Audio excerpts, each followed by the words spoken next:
Bismillahirrahmanirrahim. Assalamualaikum warahmatullahi wabarakatuh.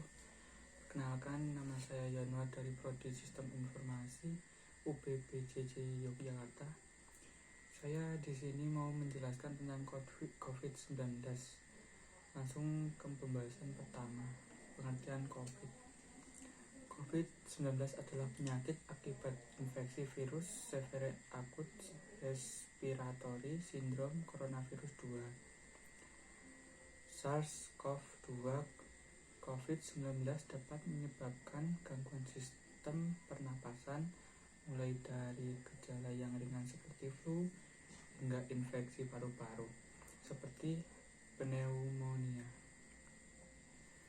Kasus pertama penyakit ini terjadi di kota Wuhan, Cina pada akhir Desember 2019 lalu.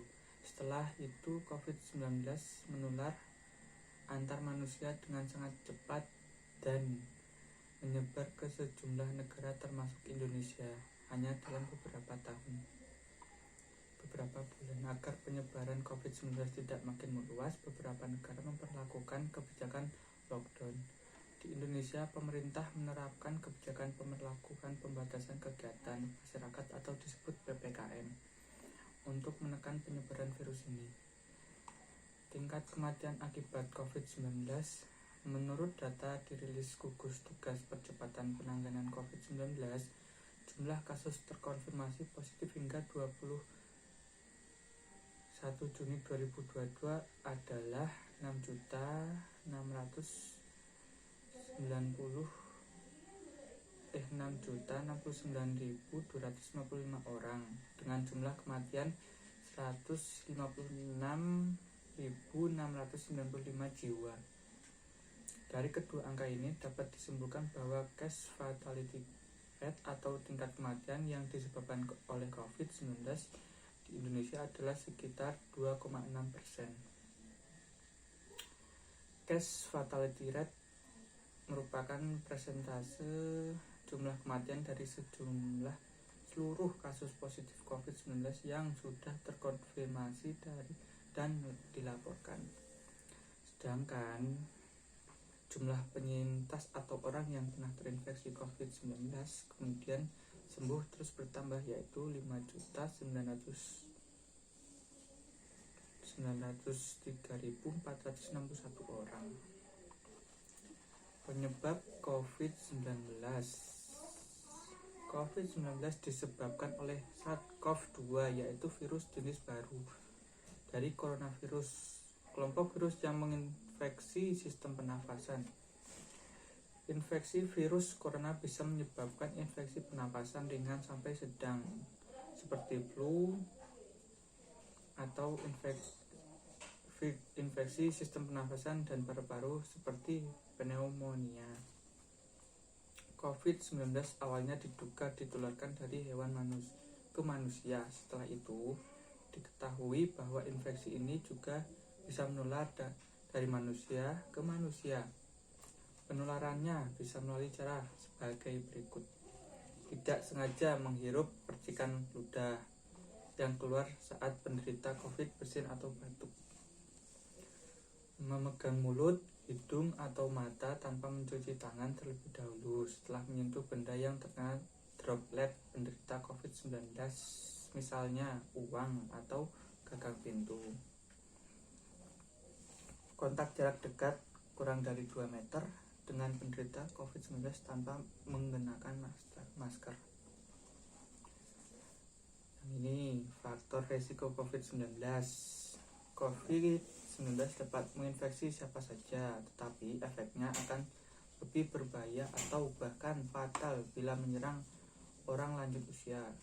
Contohnya ibu hamil, perokok, penderita penyakit tertentu, dan orang yang daya tahan tubuhnya lemah seperti penderita kanker. Karena mudah menular, penyakit ini juga berisiko tinggi menginfeksi para tenaga medis yang merawat pasien COVID-19. Oleh sebab itu, tenaga medis dan orang yang melakukan kontak dengan pasien COVID-19 perlu menggunakan alat pelindung diri APD. Selanjutnya, gejala COVID-19. Gejala awal infeksi COVID-19 bisa menyerupai gejala flu, yaitu demam, pilek, batuk kering, sakit tenggorokan, sakit kepala, dan lain-lain. Setelah itu gejala dapat hilang dan sembuh atau malah memberat. Penderita dengan gejala yang berat bisa mengalami demam tinggi, batuk berdahak atau berdarah, sesak napas, dan nyeri dada. Gejala-gejala tersebut di atas muncul ketika tubuh berhasil melawan virus corona 19.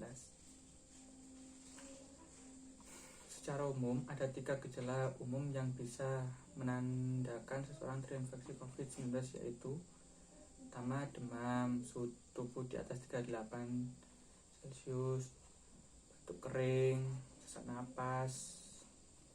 Selain gejala itu, ada beberapa gejala lain yang jarang terjadi tapi juga bisa muncul pada infeksi COVID-19. Contohnya mudah lelah, nyeri otot, nyeri dada, sakit tenggorokan, sakit kepala, mual dan muntah, diare, pilek atau hidung tersumbat, menggigil, bersin, hilang kemampuan mengecap rasa, hilangnya kemampuan mencium bau, anosmia. Gejala COVID-19 bisa muncul dalam 2 hari sampai 2 minggu setelah seseorang terinfeksi virus berbahaya. Penyebabnya, sebagian penderita juga mengalami hipoxia, yaitu penurunan oksigen tanpa adanya gejala lain. Selain itu, beberapa laporan khusus juga menyebutkan sebagian pasien COVID-19 dapat mengalami ruang kulit. Untuk memastikan apakah gejala-gejala tersebut merupakan gejala dari virus corona, diperlukan rapid test atau PCR. Untuk menemukan tempat melakukan rapid test pada berita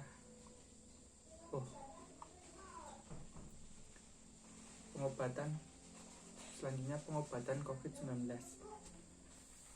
Sampai saat ini belum ada obat yang secara pasti dapat mengatasi penyakit COVID-19.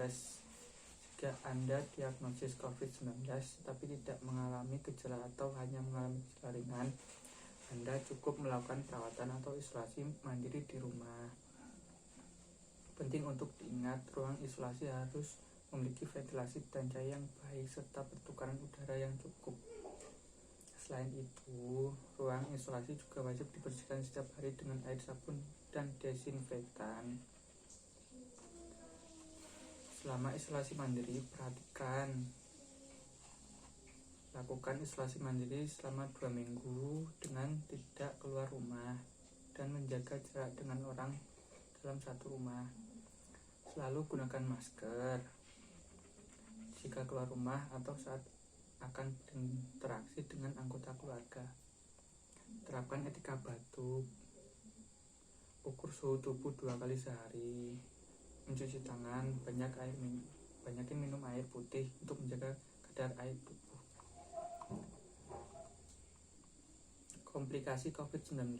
Pada kasus yang parah, infeksi COVID-19 bisa menyebabkan komplikasi serius berupa gagal napas akut, pneumonia, gagal jantung akut, hati, infeksi sekunder pada organ lain seperti penyakit jamur hitam, gagal ginjal, gangguan pembekuan darah, rhabdomyolysis, shock septik, kematian.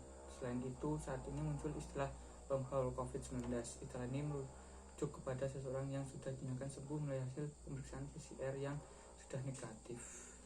Contohnya lemas, batuk, nyeri sendi, nyeri dada, sulit berkonsentrasi, jantung berdebar, demam yang hilang timbul. Pencegahan COVID-19. Terapkan physical distancing, gunakan masker, rutin mencuci tangan. Demikianlah gagasan yang saya dapat berikan untuk kesempatan yang baik ini. Jika ada kekurangan dan kelebihan atas setiap kata yang terucap, saya mohon maaf dan yang sebesar-besarnya atas perhatian dan kesempatan penyampaian gagasan yang telah saya berikan. Saya ucapkan rasa terima kasih yang sebesar-besarnya. Akhir kata, wassalamualaikum warahmatullahi wabarakatuh.